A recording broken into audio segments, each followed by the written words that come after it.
Hey everyone, today I'm going to teach you how to create and edit property groups in Hubspot. Without any further ado, let's get started.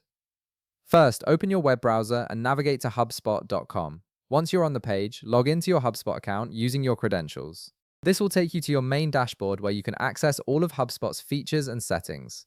Once you're logged in and can see your dashboard, look towards the top right corner of the screen. You'll notice a gear icon there, which is the settings button. Click on this gear icon to open up the settings panel. This is where you'll be able to access all the configuration options for your HubSpot account, including property management. After the settings panel opens, direct your attention to the left side of the screen. You'll see a vertical menu with several sections listed. Scroll down until you find the section labeled Data Management. This is the area where HubSpot stores all options related to managing your data structures and properties. Under the Data Management section, click on Properties. This will take you to the Properties Management area where you can create and organize different property groups. Now you'll see a drop-down menu at the top that says Select an Object. Click on this drop-down to reveal all the available object types in your HubSpot account. From the list that appears, choose the object you want to work with. For example, you might select company properties if you're organizing information related to companies in your database. This step is important because it determines which type of properties you'll be grouping together.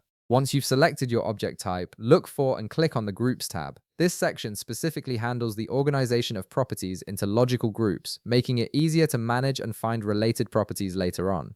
Now, to create a new property group, look over to the right side of the screen. You'll see a button that says Create Group. Click on this button to start the process of building your new property group. A new window or panel will appear where you can configure the details of your group. In the field that appears, input a name for your property group. Choose something descriptive that clearly identifies what types of properties will belong in this group. Once you've entered the name, click Save, and just like that, you've successfully created a property group in HubSpot. Now, if you need to edit this group later, simply hover your mouse over the group you just created. When you do this, an Edit option will appear. Click on Edit to open up the group settings again. From here, you can modify the name of your property group to better reflect its purpose or to align with any changes in your organizational structure. Once you've made your changes, click Save to apply them. And that's it. You've now created and edited property groups in HubSpot, making your data management much more organized and efficient. If this video helped you out, be sure to leave a like, subscribe, and I'll see you in the next one.